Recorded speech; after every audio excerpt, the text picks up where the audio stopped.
Hola amigos, ¿cómo están ustedes? Un gusto de nuevamente acompañarlos en esta ocasión y dándole seguimiento a la temática que nosotros habíamos iniciado en uno de los segmentos. Vamos a abordar ahora algunos aspectos con los que vamos a ver cómo se traza a partir del Antiguo Testamento la base teológica del fundamento que nosotros vamos a encontrar en el apóstol Pablo y que surge definidamente en la creación. El tópico que nosotros vamos a hablar en esta ocasión lo he titulado Diferencias y similitudes de género en el relato de la creación en Génesis 1 al 3.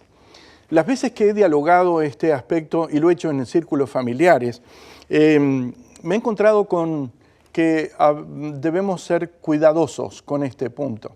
Y antes de introducirme directamente en él, debo decirles que lo hago solamente para que el auditorio pueda entender la relación que hay entre el pensamiento del apóstol Pablo en las epístolas a los Corintios, en las epístolas a Timoteo, en la epístola a Tito, en la epístola a los Efesios, donde él va a hablar en el Nuevo Testamento del liderazgo de familia, lo que en inglés se llama headship, y que le estamos llamando aquí en esta presentación el liderazgo de familia, dado que no tenemos en idioma español, por la Real Academia Española, un vocablo único que pueda darle todo ese sentido que nosotros tenemos en la idea de headship, que lo vemos definidamente en la narración de la creación, lo vemos en el Antiguo Testamento, en las tribus de Israel, y lo vemos también en el liderazgo de familia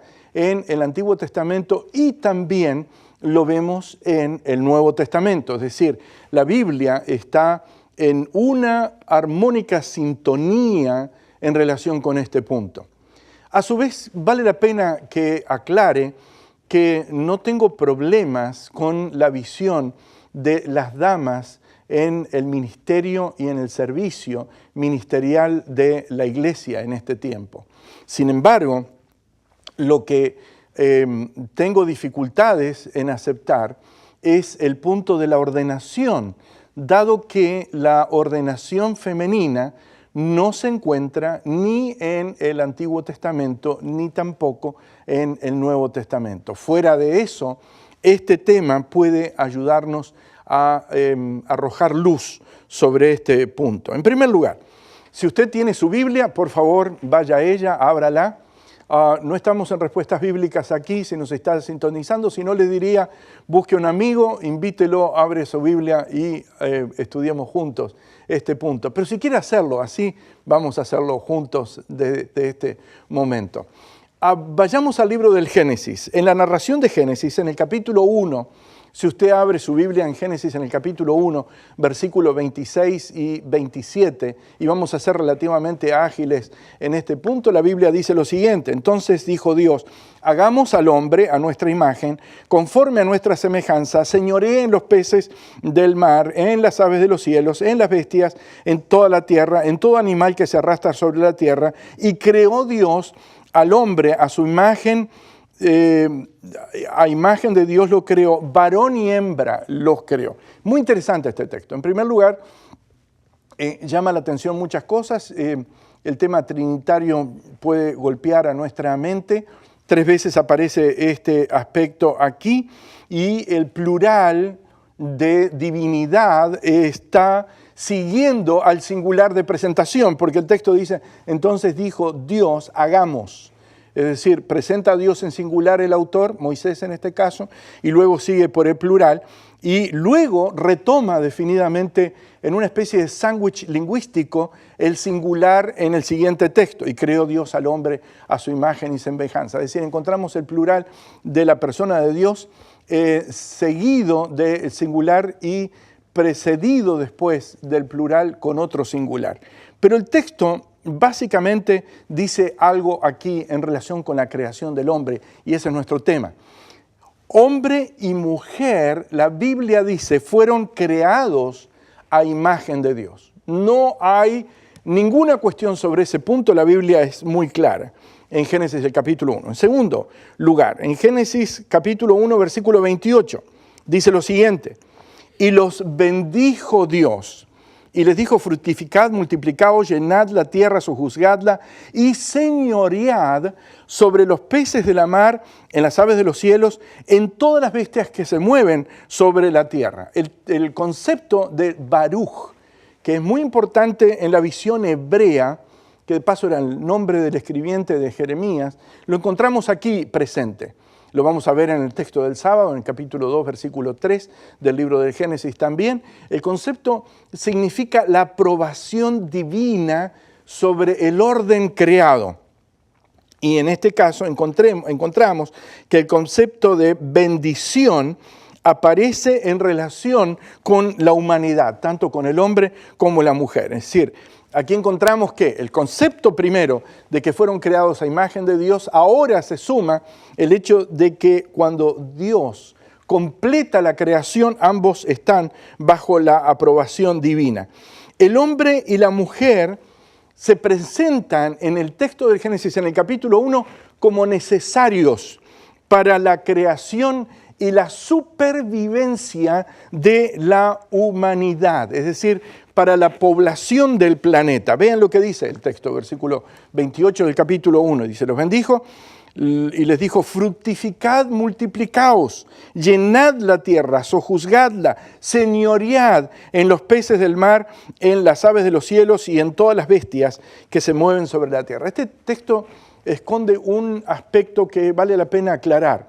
Cuando dice el texto señorear, no significa el control despótico de la naturaleza.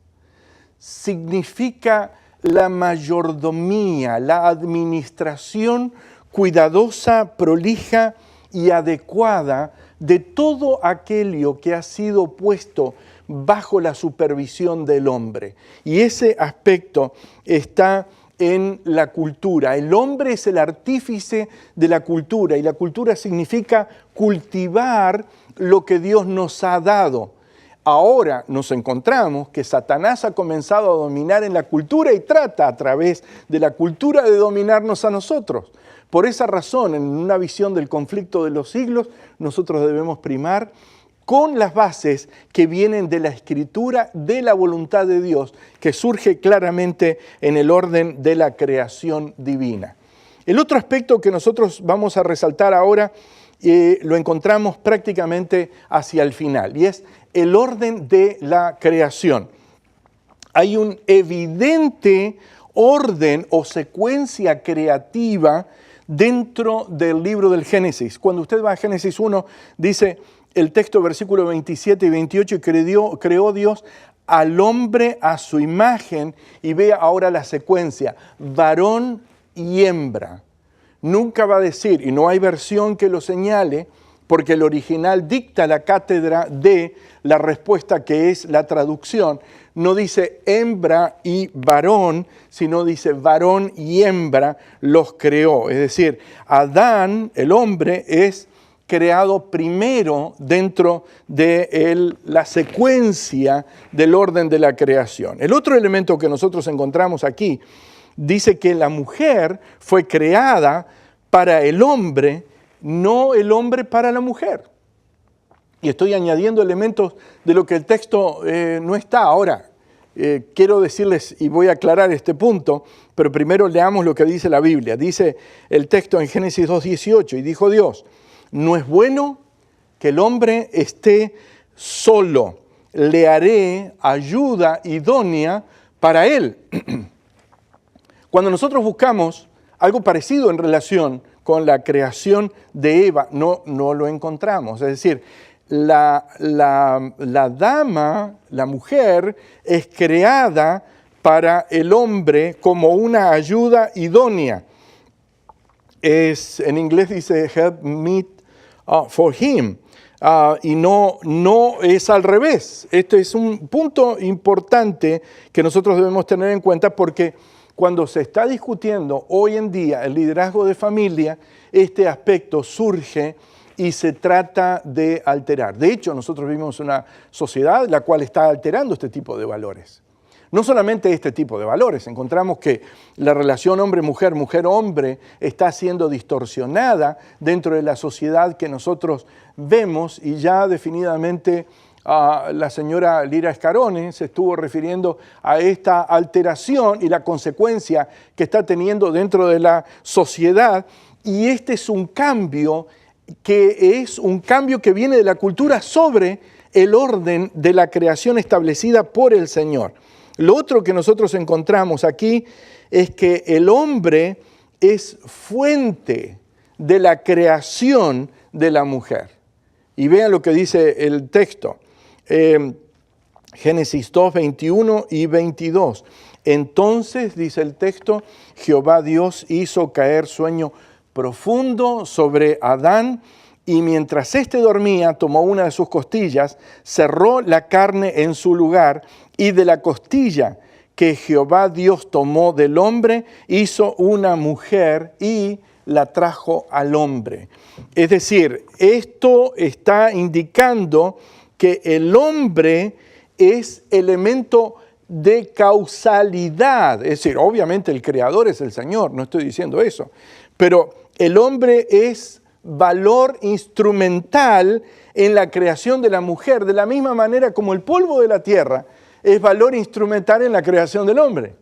¿Me siguen lo que estoy diciendo? Es decir, ese aspecto definitivamente está muy claro dentro de la narración de la creación. Y esto es lo que nosotros llamamos similitudes y diferencias dentro del orden de la creación, dentro de esa visión de iguales hechos a la imagen de Dios, complementarios, pero no del todo iguales dentro, ni en secuencia, ni en los elementos que vamos distinguiendo. Lo otro, hay otra observación, que cuando nosotros vamos a las instrucciones que el Señor maneja en el relato de la creación, son interesantes de poder comprender e interactuar de tal manera de poder analizar este punto de una manera adecuada y bíblica. En Génesis 2:16 encontramos el proceso de instrucción y comunicación que se plantea aquí en el texto. Dice el texto, y mandó Jehová Dios al hombre diciendo, de todo árbol del huerto podrás comer. Observen, aquí se presenta un primer mandato, antes de los 10 mandamientos. Es la primera vez que aparece una orden dentro de la narración de la creación, y esta orden está dirigida al hombre, no a la mujer. Le dijo Jehová al hombre, de todo árbol del huerto podrás comer. Esto involucra que se establece una especie de cadena de comandos que comienza con el cielo, al hombre en el hogar y definitivamente al resto, y se extiende dentro de esa visión en el hebreo, en las Sagradas Escrituras, en el Antiguo Testamento. Obviamente, luego de la caída vamos a encontrar que se van a producir muchas alteraciones de estos aspectos, pero definitivamente esto está dentro de la narración de la creación. Lo otro es que Dios se dirige al hombre antes de la caída y luego de la caída de la misma manera. Es decir, ese aspecto de la comunicación divina definitivamente no cambia. La comunicación antes de la caída de Dios al hombre siempre está orientada hacia la persona, en este caso de Adán. Y en el relato de la creación, este es un aspecto muy claro que debemos tener en cuenta sobre este aspecto. Vean, Génesis 2, 16 y 17, mandó Jehová Dios al hombre diciendo, de todo árbol del huerto podrás comer. Y ahora, dice versículo 17, mas del árbol de la ciencia del bien y del mal no comerás, porque el día que de él comieres ciertamente morirás. Es decir, esto es anterior a la caída. Ahora, después de la caída encontramos capítulo 3, versículo 9. Y vean ahora la comunicación. Estamos hablando de este fenómeno que aparece en el libro. Dice, mas Jehová Dios llamó al hombre y le dijo, ¿dónde estás tú? Esto es después de la caída. Es decir, habla de nuevo y se señala que le habla al hombre, Génesis capítulo 3, versículo 19. Es decir, antes de la caída, después de la caída, la manera de interactuar de Dios con el hombre no cambia. Habló con el hombre, le dio la instrucción, luego habla con el hombre, le pregunta, ¿dónde estás? Luego nosotros nos encontramos, y ahora volvemos un poco atrás del punto, porque obviamente estamos en el versículo 19 de Génesis, y esta es una actividad que Dios le encomienda al hombre y se la da a él. Dios le pide a Adán que él nombre a los animales.